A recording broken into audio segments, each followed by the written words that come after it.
How's it going, guys? Sorry I'm a little late. Hope you guys are having a good afternoon as we get started here with our review.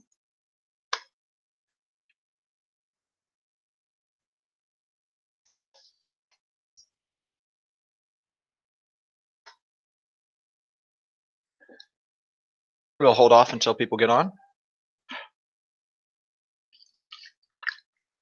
Hopefully that will be sooner rather than later.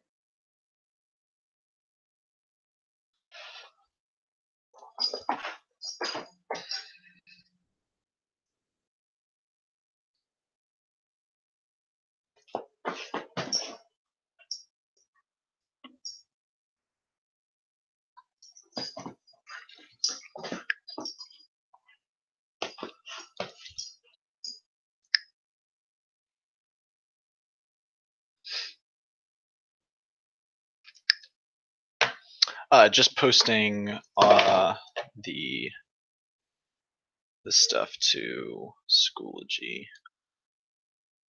So you'll have to give me just a second to get things up and running. Hope you all are having a good night. Hope your studying is coming along well. You guys are starting to feel confident about the AP exam as it looms ever closer. Yo, yo, yo. Yo, yo. Alright.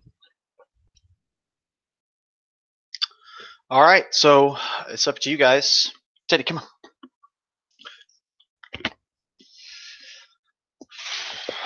You guys want to talk about? Hello, Teddy.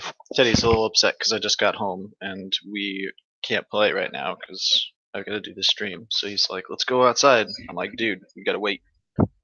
So.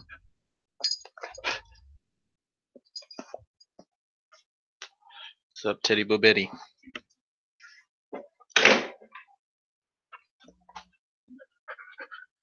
Alright, so I'm here waiting on you guys to ask me questions. That's about it.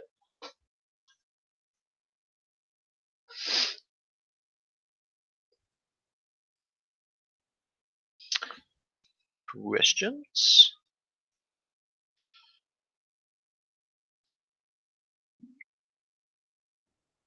Nisba, how do you even survive?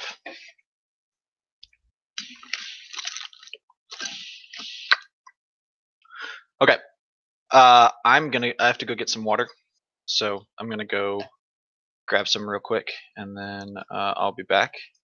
While I am grabbing water, you guys should start thinking of questions. You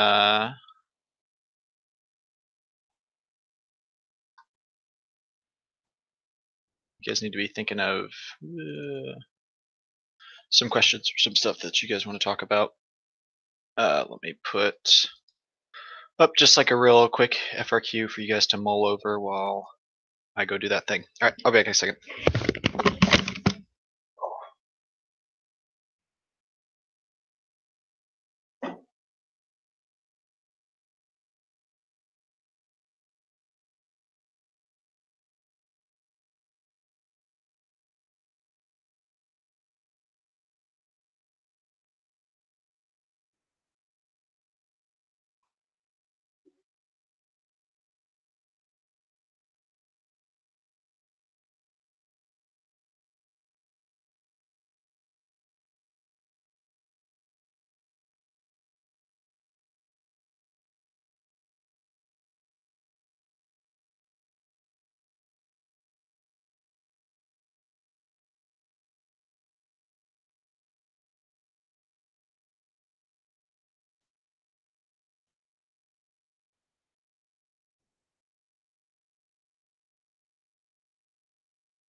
All right, I'm back.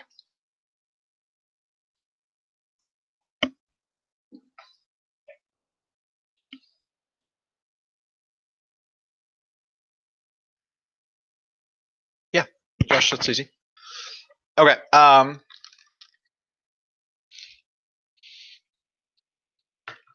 So let's start with structuralism. Oh, can you guys even see this? Is this not zoomed in? There you go. Let me zoom in. Okay. So start with structuralism. Structuralism, first school of psychology, founded by Wilhelm Wundt. It came about as just kind of like as he was trying to figure out what the way to study it, how to look at psychology. And in the end, what he stipulated is that psychology and the mind can be broken down into subsequent parts, that you can understand if you can break down the mind, like break down emotions into their different parts and understand each like individual emotion, each individual feeling, stuff like that, that you could understand what was going on with the person. And um, um, and so in the end, they used a tool or a tactic called introspection, where they had them look inside themselves and then express what they saw there, to try to unravel or to try to look at those different and break down those different parts of the brain. And in the end, it just doesn't, it just didn't work. So, so that's structuralism. Functionalism comes in after that, started by William James. Hello, Aryan. Uh, um, what was I just going to say? So William James comes in with functionalism, and functionalism kind of takes a step away from that, especially introspection. And William James got a lot of his um, ideas from Charles Darwin. And so what he stipulated, or what he was trying to understand, was why do people why do we do certain things? Why are certain things so relevant in society? Like being a part of a group, or wanting to get married, like have one other person. And what he stipulated is he took what Charles Darwin was talking about, like survival of the fittest, adaptation, and he said the reason why humans do all these things is because we adapt to our surroundings. This is what has allowed our society to survive, and the things that we do that have allowed us to survive, well, those are the things that everyone does.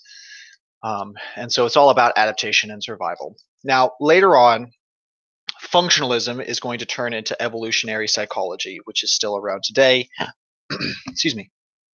And functionalism is just going to kind of die off. Now, after functionalism, we have psychoanalytical school of psychology. This is Sigmund Freud. This is all about the unconscious mind. And remember, we break the unconscious mind into three. Yeah, I can go over that, Hiba. I can go over cognitive dissonance. The unconscious mind is broken into three parts. It is our true self. It is something that we cannot see. And it's full of our primal desires. Aryan, we are talking about the different schools of psychology. Okay, so um, and uh, and so Sigmund Freud was all about exploring those things. And if you remember, that's what got a lot of people interested in psychology, because it was weird and crazy. And when you go back and you look at the personality chapter, we were talking about psychosexual stages. Like, yeah, there's some weird stuff going on. So unconscious mind, these unconscious primal desires. That's what psychoanalytical was all about. So then after psychoanalytical, we have behavioralists. So we have guys like B.F. Skinner, who step in and are like, and William James, who are just like, what the heck is all this junk about like our minds and what we're thinking and feeling? And they're like, we can't measure that. There's just no possible way to properly measure that and make it, do scientific studies off it. So he's like, okay, we don't care about that junk. Let's just look at behaviors. And that's the behavioral school of psychology: classical conditioning, operant conditioning. And so a behavioral psychologist is really just focused on, figuring out what people are doing, the behaviors, and either fixing it or continuing it or working on those types of things. So after cognitive, or excuse me, after behavioral, we can kind of just like jump around to a bunch of different schools of psychology. Next, you have cognitive school of psychology, which later on is really going to combine with behavioral. Cognitive psychology is all about the mind, and our mental processes. How do we process and understand the world?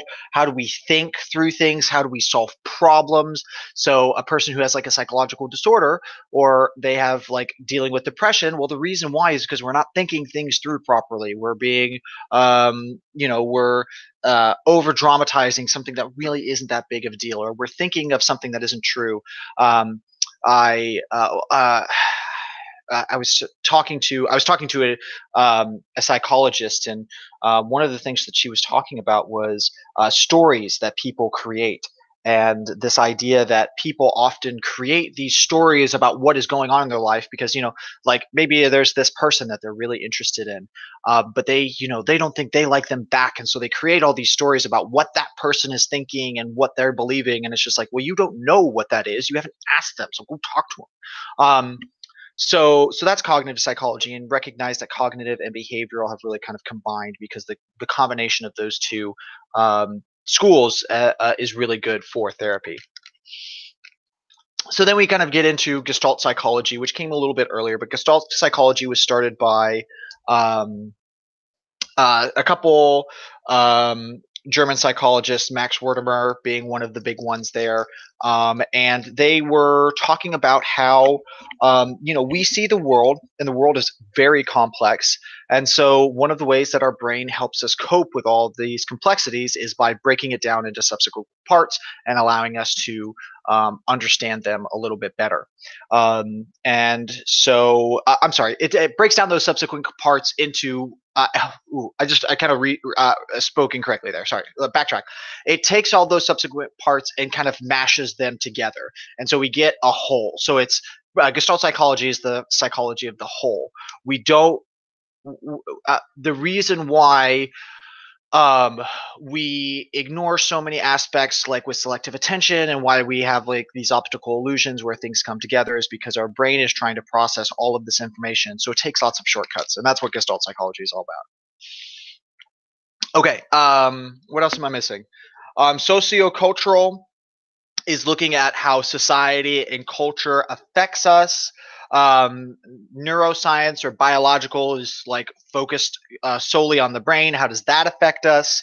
Biopsychosocial is a combination of biological, psychological, like how we think about things, and social, how society talks to us. All right, so there you go, Josh. That is a breakdown of all the schools of psychology. Except you also have psychodynamic. Remember, psychodynamic stems from psychoanalytical. It comes from like basically all the people that worked with Sigmund Freud, or worked under them. A lot of them, we call them the Neo-Freudians, came up with the psychodynamic school of psychology. We're like, all right, well, you believe that sex was like super important, but we don't think so. And so they changed a lot of different stuff. You have Karen Horney and Carl Jung, Erik Erikson, Alfred Adler, all those guys.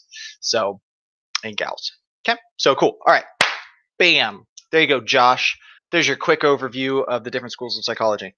Let me know if you have a question about a particular one. I can go in more in depth with them. Okay. Heba, cognitive dissonance. Okay, so, dude, you're welcome. Okay, so cognitive dissonance is something that you can really get your head like spun around, like, and like really like frustrate yourself. So I'm gonna pull up my face so that you can see my hands. They're gonna be doing some things. Okay, so cognitive dissonance is when you have two things are happening. First, you have a belief about yourself. Okay, now it's not only, never mind. You have a belief about yourself. Okay, I'm going to use an example that I used in class, but we'll do it again. I believe I'm a good person. That is the belief that I think, and most people think about themselves. Like, I'm kind of a great person. Like, I'm kind of awesome. Okay, so there's a belief that I'm a really great person. Okay, so then you get into a relationship with someone. Okay, you're dating them, it's going well, and then you screw up. Something happens where you do something really stupid. Um, like maybe you hurt their feelings, or you do something that you would say is uncharacteristic to you. And so what ends up happening is you have two things going on. One, you have a belief about yourself that you have a belief about yourself. Okay. However, you do something that completely contradicts what that original feeling is. I'm a great person, but I really hurt this other person because I was an idiot and I was mean and I was cruel. It wasn't nice. It wasn't kind. Let's just say you cheated on them or something. Like, that's not cool. Like, good people don't do that. Or good people don't do that thing. Okay. And so what ends up happening is you have these two differing beliefs. Now, this thing can be a belief or it can be an action. It can be it can be really anything, and this can be too. Okay, so this could be like a differing belief. This could be something that we do. Like, this could be lots of things. But the problem is we have both of these things inside our mind at the same time. And so that's a problem. That is the dissonance. We have two things that contradict each other that are clashing. They're butting heads. They're not happy. They can't be in that same space at the same time. And so what we do, or what ends up happening, is that dissonance, that discomfort, that grinding, because it's going to get in your head like, I think I'm a great person, but I'm doing this really stupid thing. You can't let it settle. It just doesn't stay. And so think about like two plates grinding against each other, and you can't stay comfortable with it. So it pushes you. So this tension, this frustration, this dissonance pushes you to do something, to make a decision. You can't live with this thought that I'm a great person, but you did this really stupid thing. You can't live with that. So what you do is you are pushed one way or the other to make a decision. We might decide, hey, I just screwed up. That was dumb. I'm still a great person. I'll apologize or whatever. Or we could be like, oh my gosh, I'm a terrible person. Like, man, I'm super wrong. Like, I need to figure my crap out because I'm just a bad person, or maybe I'm okay with that or something. Like, maybe this doesn't bother me so much. Like, oh well, they kind of freaked out a little bit, but whatever. So that's cognitive dissonance. It is this idea that you have two reoccurring thoughts, or two opposing thoughts. They clash, and that pushes you to make a decision. That's what cognitive dissonance is. It's not talking about which side you pick. It doesn't care. It's just saying that there's a tension, and that motivates, because it's under. We talk about it in motivation, the motivation and emotion chapter. So all we're saying is that pushes you, that drives you, that motivates you to make some kind of decision. Does that make sense? Let me know. Holla at me if that doesn't make sense. Uh-oh.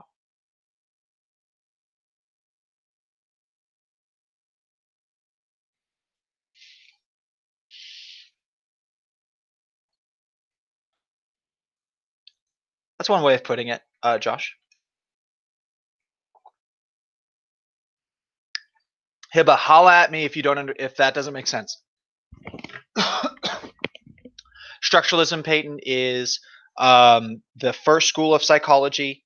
It does? Okay. If Hiba, if it still doesn't make sense or whatever, just hop online and just Google cognitive dissonance, like uh, uh, cognitive dissonance, and you'll find a couple of videos that explain it. And it might be good just to listen to. Yes, Ms. But I can't. I'm sorry. I just wanted to. I don't know. I wanted to talk to you. I had to do a lot of hand waving. So okay, I'll get it back.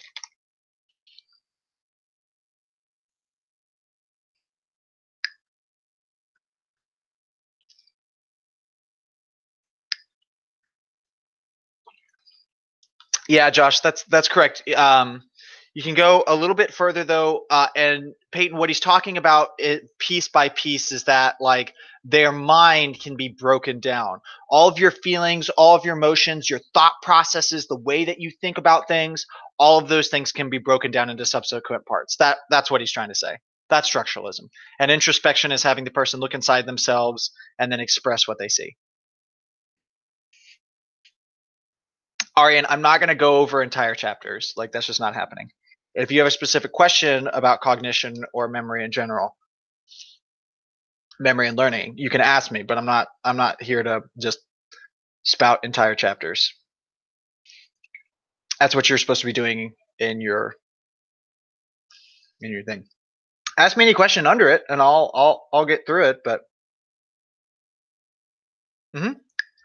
sure. Okay, Cassie, I'm going to address your question after I answer Hibba's, because Hibba's is going to be just a little bit faster. Okay, so Hibba, remember, Piaget is cognitive development. So how does the brain grow and change as time passes on? Kohlberg read Piaget's work and used his work for his own, like basically took his work and was like, okay, well, how do I apply this cognitive development, and how does this development of children change with how does our morality change as we grow, as we get older? So Kohlberg's all about moral development. You know, what do we think is right or wrong, and why do we do these certain things? So Piaget, cognitive development, how our brain changes over time. Kohlberg is how do our morals change? Let me know if you have any more questions about that. Okay. Just remember, Kohlberg had that Heinz dilemma, that little, story that we read, which was pretty cool. Okay, Cassie, yes. Okay, so remember when you are doing an FRQ, when you are doing the FRQ, you are writing in paragraph format. Everything is in paragraph form. So, the first thing, so I'm just going to hop onto this this FRQ here. Let's scroll down a little bit, and we'll I'll kind of like type some things out. Okay, so first off, let's start with this. What type of study? What type of study is in this? Is this FRQ? Someone, let me know. Experimental research, experimental. Descriptive or correlational?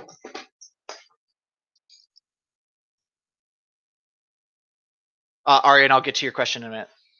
Actually, Josh, hey, can someone answer Arian's question while I get the knock out this FRQ? Because it's just a pretty simple description.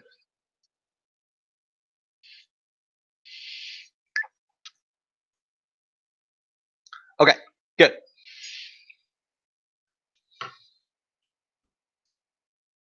All right, good, excellent. Yes, it is experimental. Okay, so how this is going to work is, now that they have asked that, I know, because so much of these FRQs is based on psychological terms. You are always, like here, they're asking me to identify the type of study that's conducted, but they want to make sure that I know what an experimental research method is. That's a definition. That's a key term, and you're going to find that with all of the FRQs. So here we go. Experimental. So the first, like literally, experimental research. Ooh, sorry guys. Experimental research methods. Okay. Boom. Underline this bad boy. That is the first thing I'm writing. Okay. Now I'm not doing like a dash. I'm not doing vocabulary here. We're starting a paragraph. We're starting like a little paragraph essay. And that's the first thing we're writing. That way, the reader, whoever's grading this paper is like, okay, they know what they're talking about. Well, let's go. So first things first, I'm going to define experimental research methods. Okay, so it's a research method that is exploring cause and effect. Okay. Now you might want to go. You probably want to add an extra sentence in there, but I'm just going to I'm trying to like get through this quickly. So once you have defined it, maybe 1, 2, maybe 3 sentences, you are then going to give an example of that thing. So you want to show mastery of what you are talking about, and this is just a quick 1, maybe 2 sentence example of experimental research method. So you could say an example being studying the cause of coffee on students taking an IQ test. Questioning whether the coffee makes the student do better on the test. Okay, let's actually go back. Let me hit on a big thing on this experimental research method, because I'm just kind of skipping it and I shouldn't have. So when we're looking at this experimental research method, we're going back to the definition. One of the major things about the experimental research method is the fact that you can manipulate variables. So that just has to be said. So you'd be like, oh no, what are you doing? In this method, a psychologist would be able to manipulate variables within the study. Okay, an example. Okay, there you go. There you go. Yeah. So there you go. And so that's the start. You give a clear definition, you give a short example, and then you apply it to what's going on in the study. So this is just showing my grader, hey, this kid, they know what they're talking about, they know what this is, and so now all you're going to do is you're going to show that, okay, this is the reason why I know that this is an experimental research method inside of this. So when writing it, define, then small example which should show the reader, hey, I know what I'm talking about, and then apply that information. Okay, that's what I'm looking for.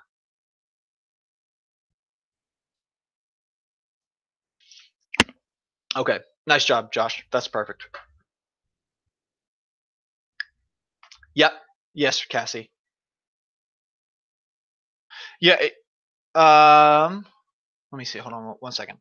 Josh, let me see. Wait a second.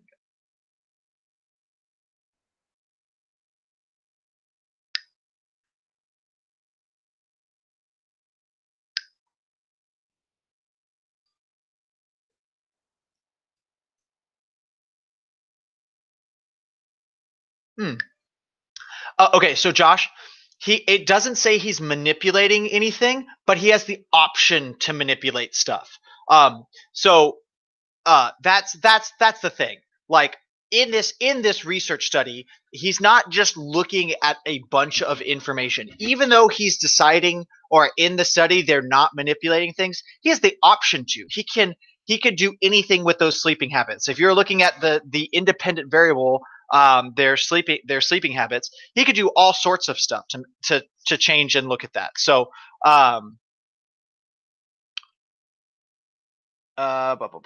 yeah. So does that make sense?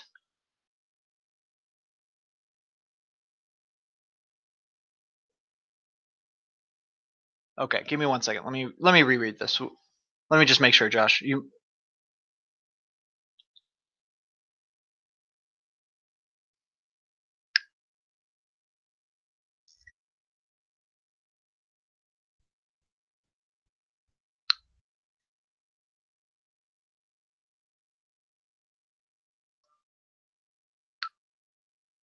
Okay, so Josh, good thought there.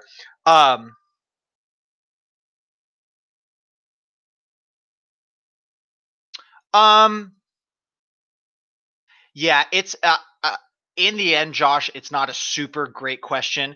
So the thing that we're going to look at there, he says, let me pull this up. Okay, so he has the principal of the UT randomly assign 50 students from each grade level to the study. So part of this is that the students will know about what's going on. So instead of looking at being like, okay, well, this is an experimental research methods, let's look at the other options. Is this a case study? No, it's not like one random like really weird thing. Is this naturalistic observation? No, we're not watching people in their natural habitat.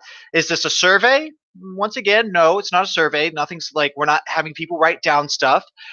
So the other question is this a correlational research method? And in the end, I would say no, because in correlational research methods, we're looking at two variables. We're looking at two things, and we're looking at the relationship between those things, which this covers. But specifically with correlational research method, we're just seeing what like we're trying to figure out what is the relationship. But for experimental, it's all about cause and effect. It's all about cause and effect. Um, and so um, if you look down at some of these other questions, they're asking you to describe the operational definition, um, and like explain whether or not it's a good job. They identify one ethical shortcoming. So there's some issues with this survey, with this thing, if that makes sense. And so that's kind of the um Yeah. Okay. So that's the argument, Josh. Is this correlational? And my issue is that correlational is so often. Ooh, let me bring this back up. I apologize. Is correlational is so often just looking at charts and tables of data and just kind of like forming it out. And with this,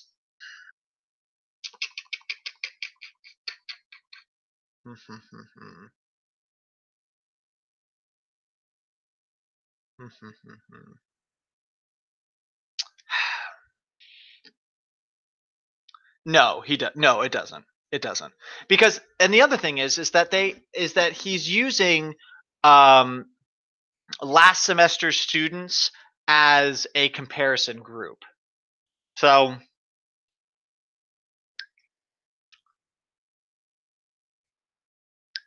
I feel you. I feel you. It's I wouldn't stress about it. I wouldn't stress about it. So yep. I got you, Josh. I got you. All right. What else do you tycoons need? I can put up another FRQ question. Um,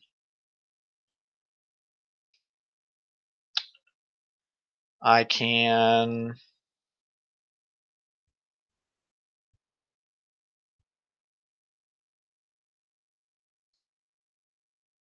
Let me see.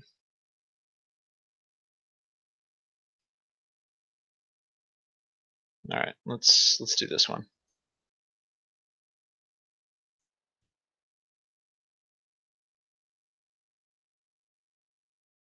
All right. All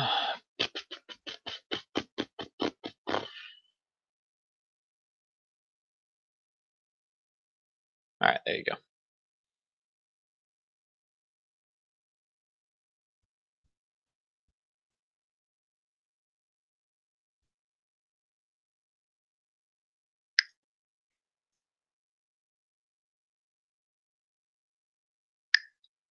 Okay, Arian, I'll ask you, guys. I'm gonna have this FRQ up in the background, and I'll ask some practice questions. Just holler at me if you want me to do something in particular.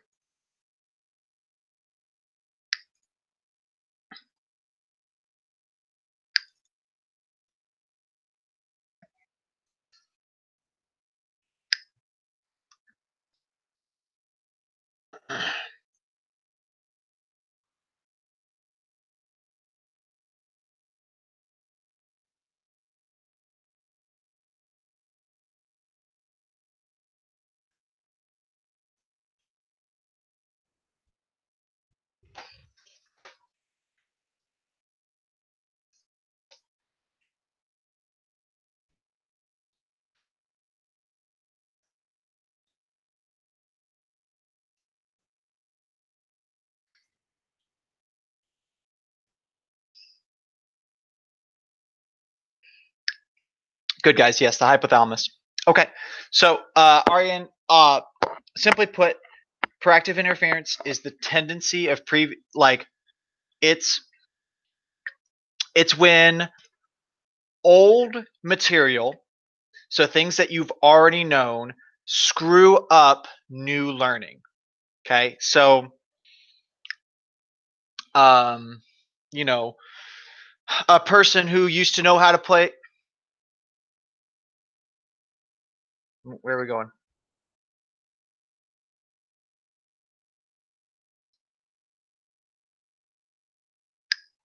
Josh, what are you talking? Are you talking about this question? Yeah. Okay. Hold on, Josh. Let me finish. Let me finish talking about this. Mizba, what's the super crazy what for? Okay, Arian, did that answer your question? Yeah, basically just like new material or old material interferes with new learning. That's all it is. So like if you used to know how to play guitar and now you're trying to learn how to play the bass, the like your finger positions might be like all screwed up. If you oh geez, if you're trying to learn a new math equation or whatever and you're used to solving it this old way, it might interfere with your new way of doing it. Okay, Josh, let me get to your question. Okay, wait, if absolute threshold is the minimum stimuli needed for it to be registered, what does it have to do with the class's ability to retain info?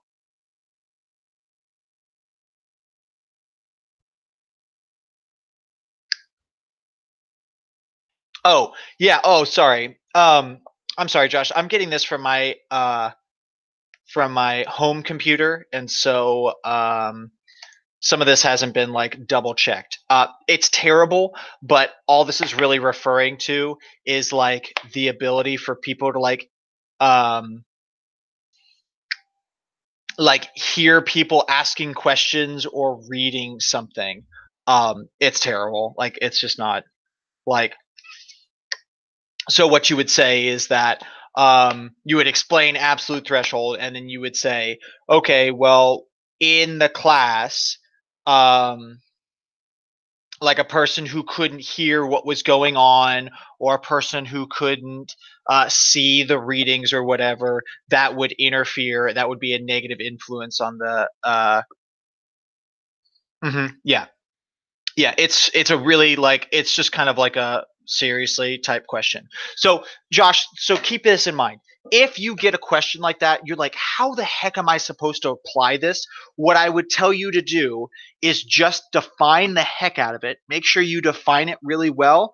And if you have time, go back and try to apply it because you'll get points for defining it properly. You won't get full points because you won't have applied it, but you will get points for getting it started, for doing half of it. So, BS it once you have everything else done. Yeah, it's just a poor question. So I should have like looked at that before I put it up, but that's fine.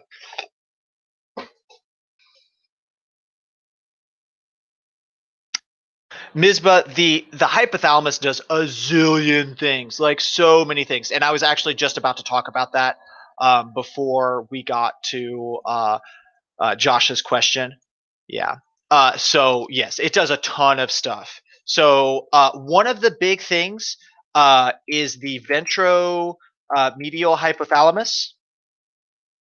Okay, so this is something that we didn't get. Oh, I spelled that wrong, but you know what I'm talking about. Ventromedial hypothalamus is a part of the hypothalamus that controls our hunger. Okay, so the what it does is that um, when you have eaten, the ventromedial hypothalamus activates or whatever, and it keeps us from overeating. Like when you have a big meal, it's like, okay, you're full, you don't need to eat anymore, like chill out. And so what happens is they've done studies where they've gotten rats and they've cut out the ventromedial hypothalamus and the rats just eat and eat and eat and eat, and eat and become like super fat until they like die because there's no part of the brain that's being like, hey, stop, you need to stop eating, you're not hungry anymore. So make sure you know that. That pops up. I've seen that a lot recently when I'm going through.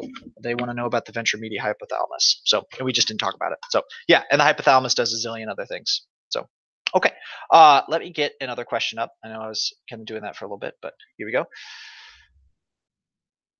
Um, ba-da-ba-ba-ba. It is unfortunate.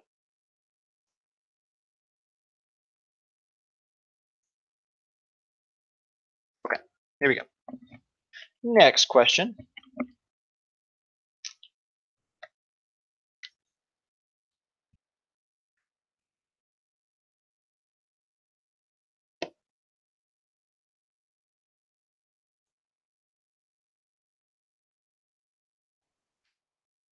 Good, good. REM rebound. That was correct. All right, next question. Oh, criminy. Hold on, sorry, I just erased everything I just marked. Okay. So next question. 2 parts because it's really long. There you go.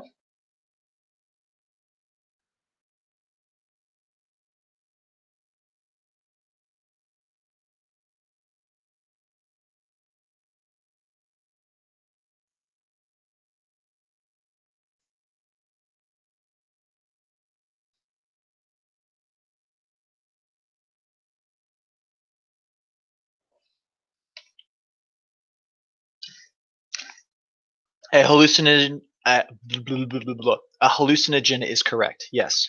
Yep. Yeah, not a psychedelic. Hallucinogen. Okay. All right. Next question.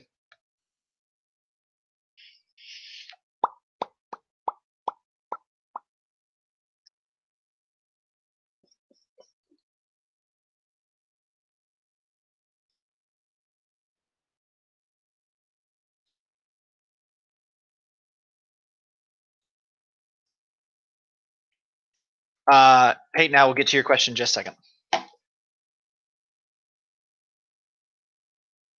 Tolerance is what we're looking for, guys. Tolerance. Tolerance. Okay. Yeah. Yeah. Okay. So, all right. Yes. Yes, Josh. Okay. So next question. Okay. Peyton. Okay. Self-fulfilling prophecy. All this is saying is that when something is spoken out into the world, when there's something that a person believes, whether that be positive or negative, this expectation about something that's going to happen, or about a person, or about someone's circumstance, that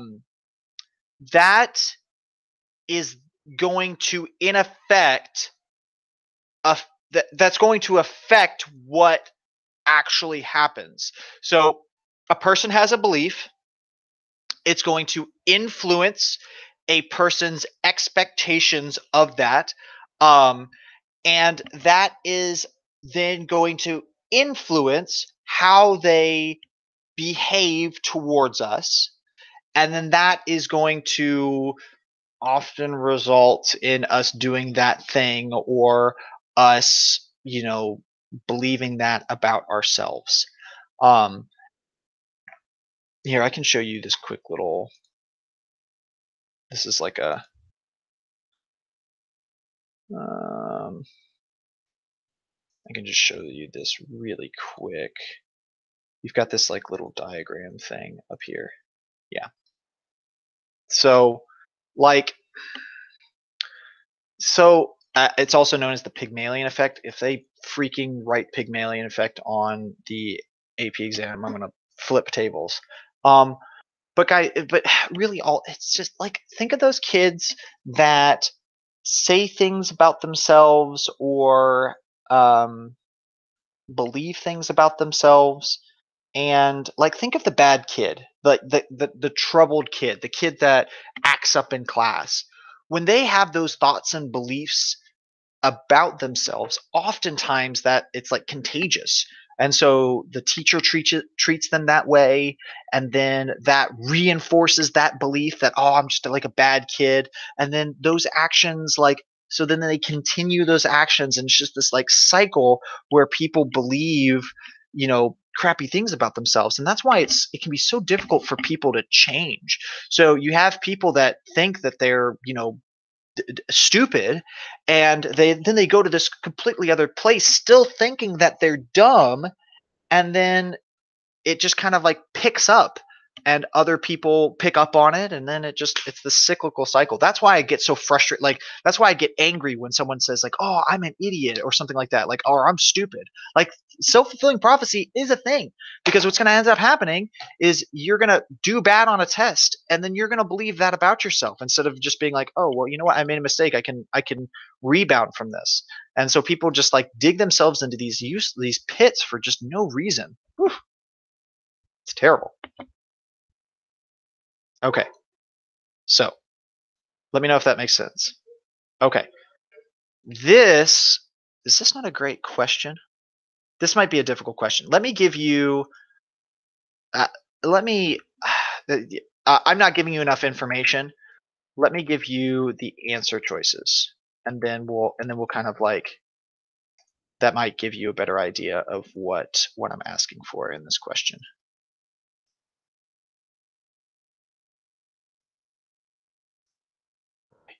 There are the answer choices. I can go over classical conditioning. Yes. Yes. Yes, Aryan.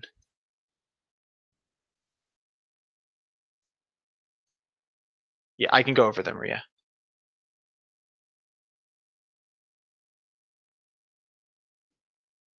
Yes, Aryan, you're on top of it. Okay. Okay. Whoa. Oh, I'm sorry, you guys. You guys are seeing the crazy, the infinite loop. Infinite loop. Okay. So I'm gonna bring up a different graphic. Give me a second. Hey, bud, come on. Teddy is hounding me to go run with him. That's my burn. How about we not lick my burn, please? Thank you. You make this difficult to do. We'll go biking afterwards. Don't you dare. Don't you lick me.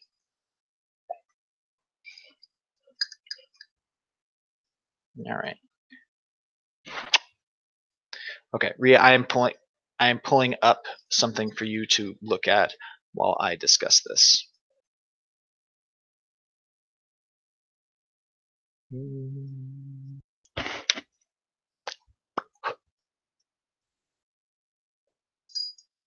You done?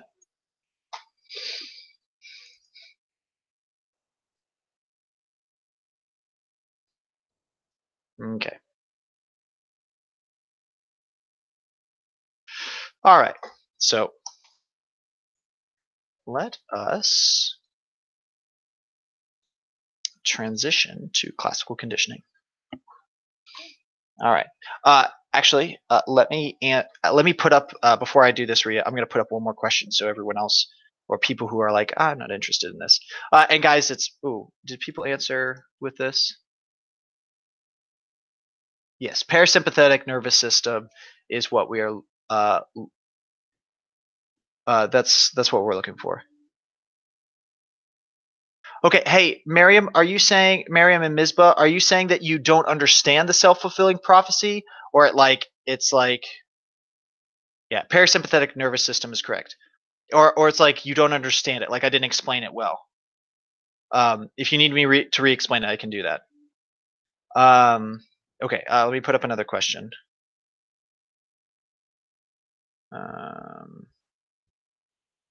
Oh, don't look at these. Oh no, you can see.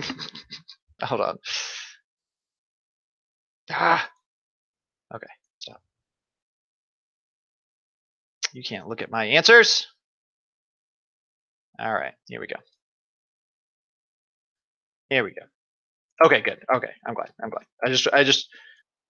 It's true though. It's true though, right? It's crazy. It's like, He. Yes. Okay. Okay. Okay. Okay. Okay. Okay. So let's try this again. Okay. All right. So when we are looking at classical conditioning, Ria and the rest of you, we are looking for several things.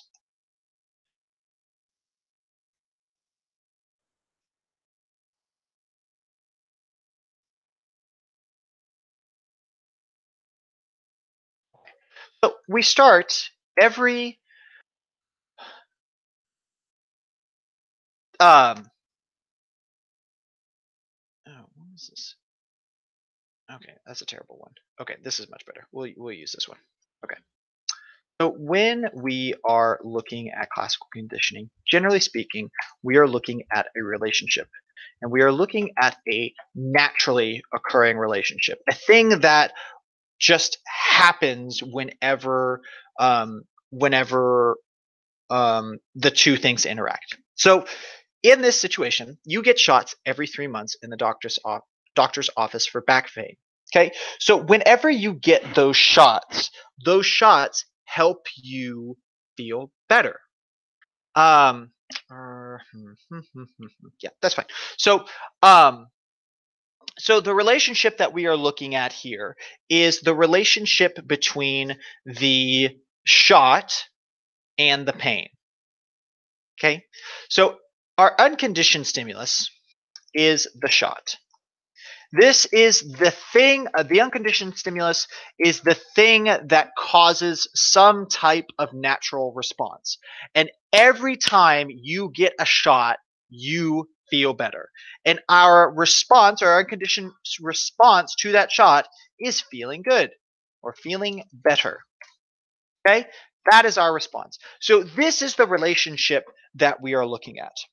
Now, this is naturally occurring. It's just happening, and part of classical conditioning is learning when the learner is not like really paying attention or doesn't recognize that they're learning anything. And so, what's going to happen is we are going to add, or what is going to be added, is what is known as the neutral stimulus. And the neutral stimulus is literally anything that normally would have nothing to do with this relationship. That anything outside that normally would have no effect between the person getting the shot and the person feeling better. But what's happening, and this is a term known as acquisition, is that these two, or excuse me, this unconditioned stimulus is being paired with the neutral stimulus. So, like every time the person gets this shot, not only do they feel better, but they interact with this other neutral stimulus. And who's going to give you the shot? Well, the nurse gives you the shot. So, in this scenario, the nurse is the person who gives out the shots. And so our neutral stimulus is the nurse. The nurse is inside of this scenario, and she is the person that is giving the shot, but she is not what is making the person feel better. And so when the unconditioned stimulus and the neutral stimulus are paired together multiple times, we call this acquisition. Okay, when they are paired multiple times, I spelled that wrong, of course. When they are paired multiple times, the neutral stimulus becomes the conditioned stimulus. And what that means is that after a period of time, you begin to feel better, not because you get the shot, but because you see the nurse. And this is what we call the conditioned response, feeling better. So as we continue the story, you get shots every 3 months at the doctor's office for pain. Okay, so shot, unconditioned stimulus. Your back feels better once that happens. And I'm sorry, I should not have used this example. Here, let me extend this out for back pain. This shot makes you feel better. Oh yeah. Okay.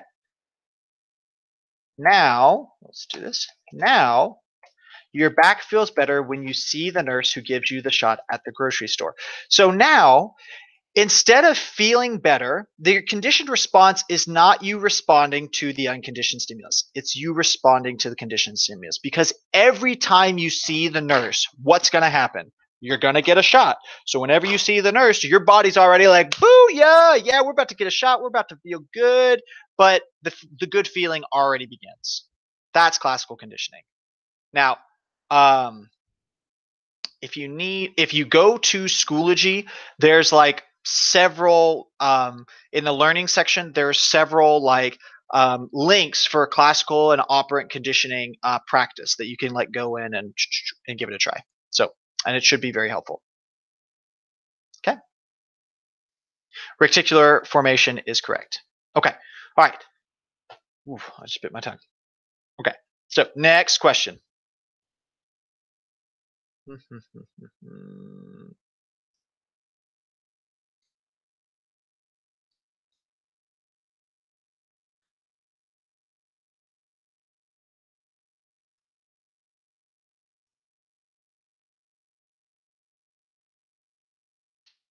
Ria, give me a thumbs up if that made sense to you.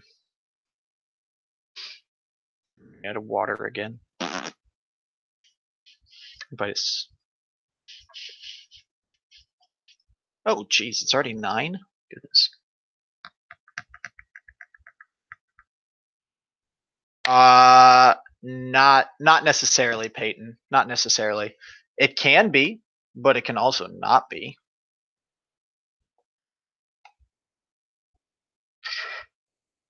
It depends on the person. I mean, I have a very strong intrinsic motivator to be a teacher, but if someone gave me, $10 million to stop being a teacher, I might not be a teacher anymore. $10 million is a lot of money. So.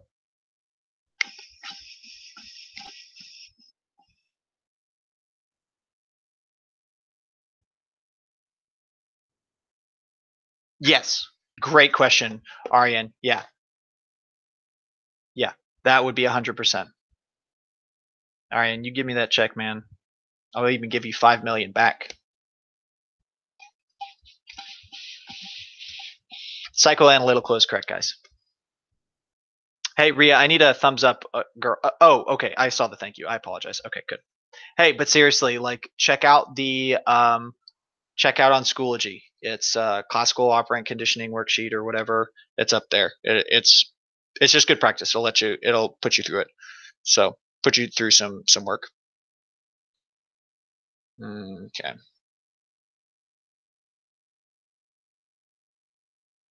We talked about that. Let's do this. The question.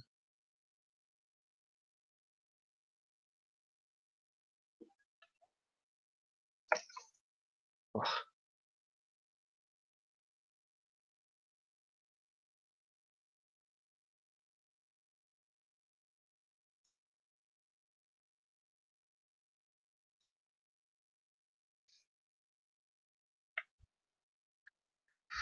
That might be true, Aryan. That might be true.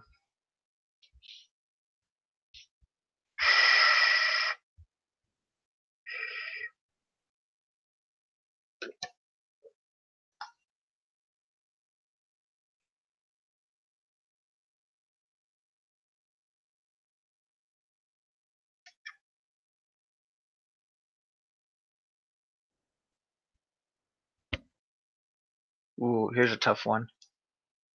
I might get this one wrong. You guys might not know this one.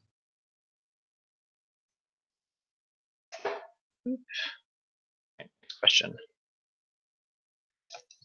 No, it's the amygdala. Don't overthink it, Aryan. Don't overthink it. If you just like think about the multiple choice. Yeah. Think about the multiple choice, they wouldn't have both of those things up there. So that's what it.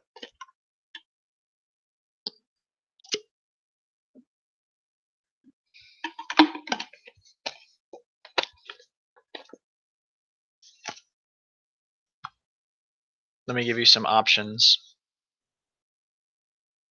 I'm not, though. Yes.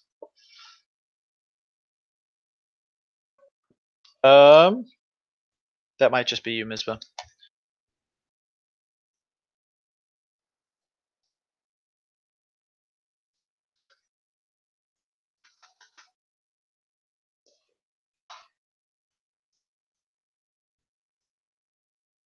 Yes, Rhea. You are the bomb. Yes. Roger Sperry is one of them, Rhea. So which one? Now let's go back. Look, we know who Paul Broca is. We know who Carl Wernick is. We know it's not Charles Darwin and Chris Humphreys. We know it's not William James and Ernest Hilgard. Yeah. D. D, D, D, D. Yeah, remember Paul Broca's area? That's all he's famous for. Carl Wernick's area? That's all he's famous for. Yep. D, D, D. Mike Gaz. If you guys remember, we watched that video. I don't know if we watched it in every period, but we watched that video about the guy with the split brain, and you saw Mike Gazaniga and Roger Sperry. Well, just Mike Gazaniga. So he was pretty cool. So, all right, guys, it's 9 o'clock. Do you guys have any last questions before I duck out of here?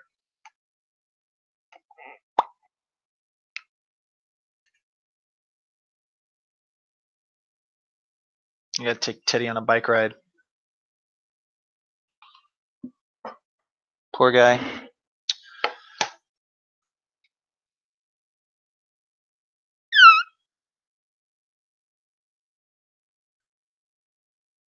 No questions?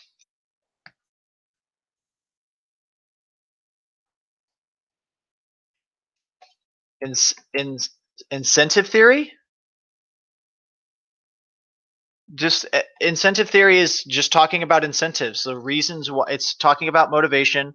Why are we doing things? What's driving us? What's pushing us to do things? So we have like intrinsic, extrinsic motivators.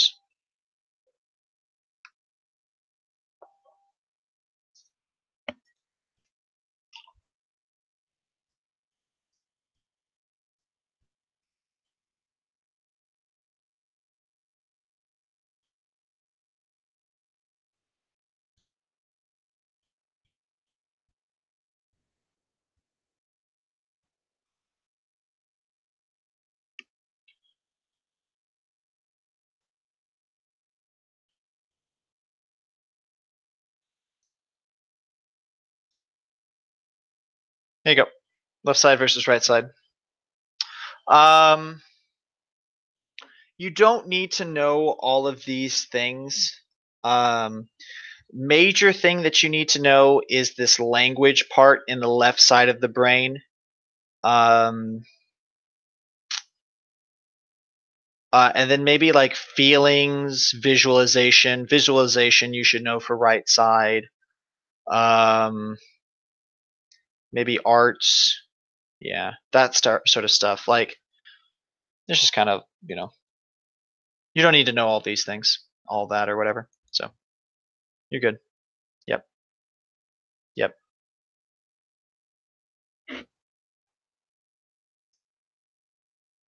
Yep. Left language. Okay. All right. Yeah, no problem, guys. Okay, I'm gonna get out of here. Like I said, I gotta go run. Poor Teddy, because he's just so unloved. We just have so many things to do. So I'm gonna go do that.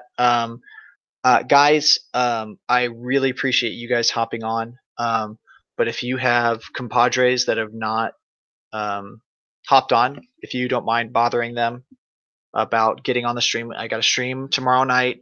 I've got after school tutorials tomorrow and Friday. So if you can just be like, yo, Mr. Monk is like so disappointed that you're not here, that would be great. We just need to make sure that everyone is ready for this exam. So yeah, go ahead, Ariane.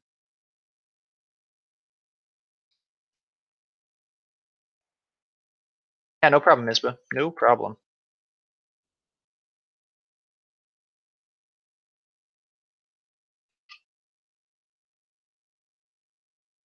Aryan, I have my resources. I have my resources. So It's never a good idea to reveal your secrets. Secrets. Secrets.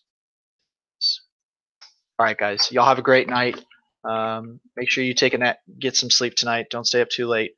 And we will see you guys, most of you guys, tomorrow. Hopefully, all of you guys tomorrow for the AP review. You have nothing better to do with your lives, so. All right. Have a good one.